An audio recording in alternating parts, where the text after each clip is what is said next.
Good morning, everyone. So, I wanted to go over with you the project that you're going to start today. I'm really excited about this. We were going to do collision forces with our trebuchets, um, but I wanted to go ahead and at least cover the standard and have you work with it just in case that we don't get a chance to go back and finish our trebuchets and actually like talk about the collision forces thing.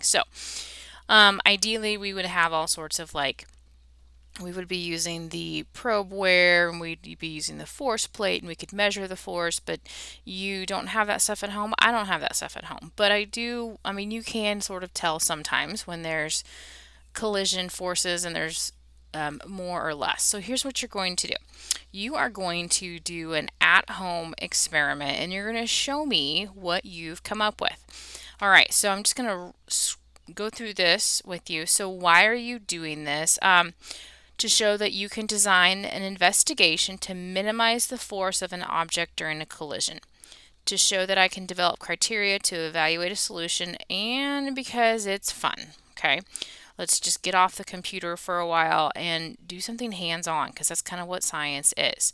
So, what exactly are you going to be doing? Well, you're going to collide two things together. Design something that's going to minimize how hard they collide, test it, and evaluate your design.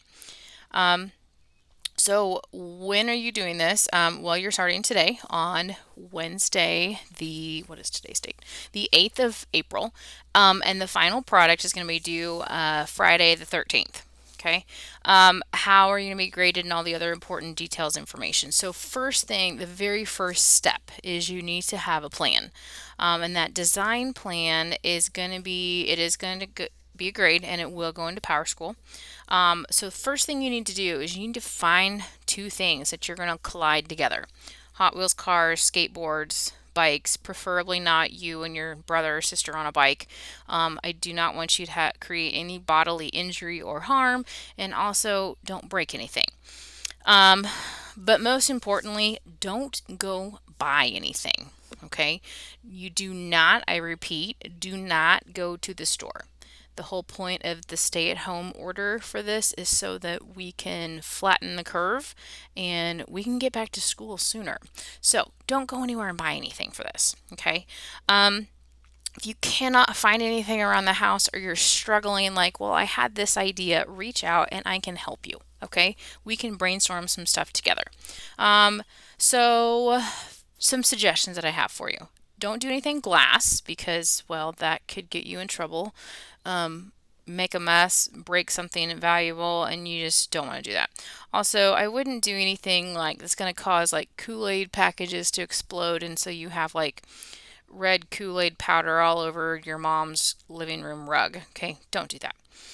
Um, so, with your design plan, so once you figure out what you're going to collide, the next thing you need to do is figure out how are you going to reduce how hard they collide. What can you put between them? Can you slow them down? What sorts of things can you do to reduce the collision force? Think about what we've talked about. We've talked about things with momentum. We've talked about gravity.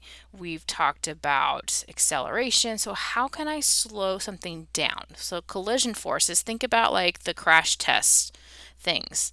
You used to see commercials for this all the time where they would show how they reduce collision forces of car wrecks. Maybe Google some of that. Like, how do they? I'll give you a hint. Airbags are one. Things called crumple zones are another thing that they purposely design into cars.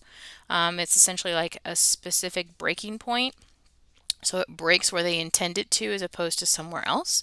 So do some Googling, do some research. What can you come up with? So that's for number two. Number three, decide how you will evaluate if your experiment reduced the collision force. Ideally, we would have ways that we could actually like see the numbers of the impact force. And so we could actually say, yes, the number reduced by 5 or 10 or whatever. Okay, we don't have that option here. So what can you do? Well, I really want to see what you guys can come up with. Number four, share your design plan and evaluation criteria with me using Flipgrid. I'll have the link in here on the document. essentially what I want you to do is just talk it through with me. Okay. You're going to answer all those questions, 1 through 3, okay, in your Flipgrid video.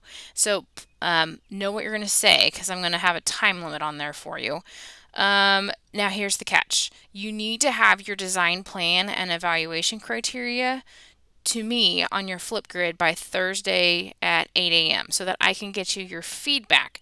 Because until you have feedback and approval, like, yes, this is going to work, no, this isn't going to work, or you need to rethink this, until you have approval, I don't want you to go on, okay? Because I don't want you to hurt yourself, break anything, or completely miss the point altogether.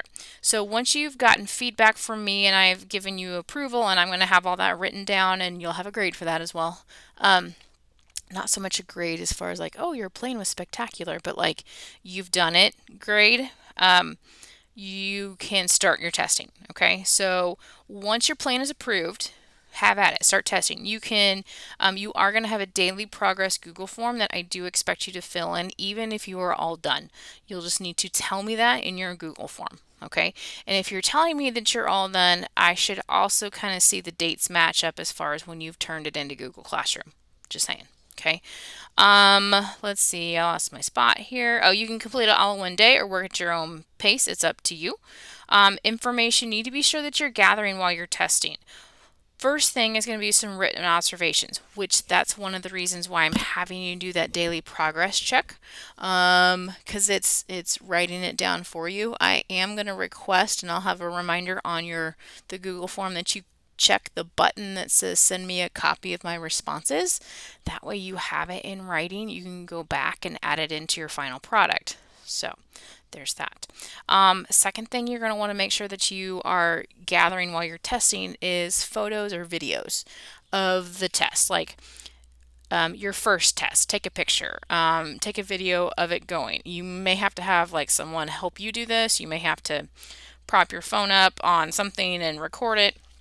It doesn't matter, whatever works for you, but I need to see something. Oh, if you don't have the Google Drive app, you might want to be sure that you have it for this one, because it's going to be so much easier for you to get photos and videos uploaded that way. It's free. It doesn't really take up that much space on your phone, so that's helpful. Final product. You are going to present some sort of final product. Wyatt, I'm busy right now. Hang on. Final product to me about how your experiment went. How you choose to do that is completely up to you. You can do, most of the time people just automatically go to Google Slides, have all of the information in there that you need. You can screencast it. I am not going to have a Flipgrid available for this one because there's just so much stuff. I don't think the time limit can be done. What do you need? Can you wait about 10 minutes? Okay, thank you. Okay, so screencast. You could do a Prezi. If you have other suggestions, you just let me know. Okay, so what exactly am I looking for in your final product? This is what I'm going to need. I'm going to need information about your original plan. So this final product should be the entire thing. Your original idea, how your evaluation criteria. Show me how the testing went. Tell me how the testing went, what worked well, what didn't work, what adjustments did you have to make, what surprised you, and then overall, at the very end, what you're going to do is, using the evaluation criteria that you came up with, you're going to tell me if your design plan was effective. Yes, it was effective because it met, and tell me specifically which criteria it met, or no, it wasn't effective because this, and this. In order to make it effective, I would need to change blah, blah, blah, blah, blah.